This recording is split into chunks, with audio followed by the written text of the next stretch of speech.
तव कथामृतं तप्तजीवनं कविभिरीडितं कल्मषापहं श्रवणमंगलं श्रीमदाततं भुवि गृह्णन्ति जे भूरिदा जना। नमस्कार, अमृतबाणी चैनेले आपनादेर सकलके स्वागत। श्री श्री ठाकुर मा और स्वामीजीर रातुल चरणे शतकोटी प्रणाम जानिए शुरू करछि आमादेर आजकेर पाठ। 1884 सेप्टेम्बर। ठाकुर श्री रामकृष्ण और मानुषेर उपर भालोबासा, लाभ अफ मैनकाइंड। भवनाथ विनीतभावे, लोकेर संगे मनान्तर थाकले मन केमन करे, ताहले सकलके तो भालोबासते पारलुम ना। श्री रामकृष्ण, प्रथमे एकबार कथाबार्ता कइते तादेर संगे भाव करते चेष्टा करबे, चेष्टा करेও যদি না হয় তারপর আর ওসব ভাববে না। তার শরণাগত হও, তার চিন্তা করো, তাকে ছেড়ে অন্য লোকের জন্য মন খারাপ করবার দরকার নেই। ভবনাথ, ক্রাইস্ট, চৈতন্য এরা সব বলে গেছেন যে সকলকে ভালোবাসবে।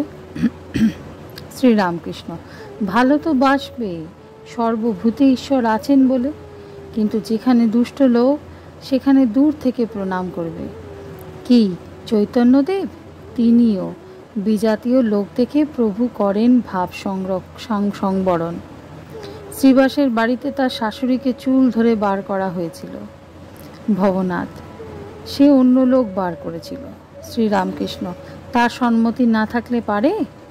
কি করা যায়? যদি অন্যের মন পাওয়া না গেল তো রাত দিন কি ওই ভাবতে হবে যে মন তাকে দেবে সে মন এদিক ওদিক বাজে খরচ করব?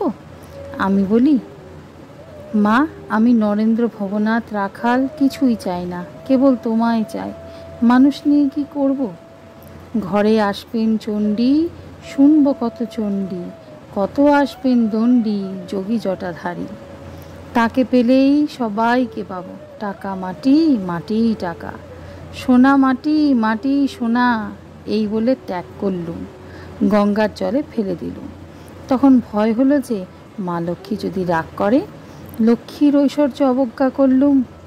যদি খ্যাট বন্ধ করেন তখন বললুম, মা তোমায় চাই, আর কিছু চাই না, তাকে পেলে সব পাব। ভবনাথ হাসিতে হাসিতে, এ পাটোয়ারি। শ্রীরামকৃষ্ণ সহাস্যে, হ্যাঁ, ওইটুকু পাটোয়ারি। ঠাকুর সাক্ষাৎকার হয়ে একজনকে বললেন, তোমার তপস্যা দেখে বড় প্রসন্ন হয়েছি, এখন একটি বর নাও। সাধক বললেন, ঠাকুর যদি বর দেবেন তো এই বর দিন যেন সোনার থালে নাতির সঙ্গে বসে খাই। এক বরেতে অনেকগুলি হলো, ঐশ্বর্য হলো, ছেলে হলো, নাতি হলো, সকলের হাস্য। 37 পরিচ্ছেদ। ঈশ্বর অভিভাবক শ্রীরামকৃষ্ণের মাতৃভক্তি সংকীর্তনানন্দে। ভক্তেরা ঘরে বসিয়া আছেন, হাজরা বারান্দাতেই বসিয়া আছেন। শ্রীরামকৃষ্ণ, হাজরা কি চাইছে জানো? কিছু টাকা চায়, বাড়িতে কষ্ট, দেনা কর্জ, তা জবধান করে বলে তিনি টাকা দেবেন। একজন ভক্ত, তিনি কি বাঞ্ছা পূর্ণ করতে পারেন না? শ্রীরামকৃষ্ণ, তার ইচ্ছা, তবে প্রেরণান্মাদ না হলে তিনি সমস্ত ভার লন না। ছোট ছেলেকেই হাত ধরে খেতে বসিয়ে দেয়। বুড়োদেরকে কে দেয়? তার চিন্তা করে যখন নিজের ভার নিজে নিতে পারে না তখনই ঈশ্বর ভার লন। নিজের বাড়ির খবর লবে না। হাজরার ছেলে রামলালের কাছে বলেছে, বাবাকে আসতে বলো, আমরা কিছু চাইব না। আমার কথাগুলি শুনে কান্না পেল।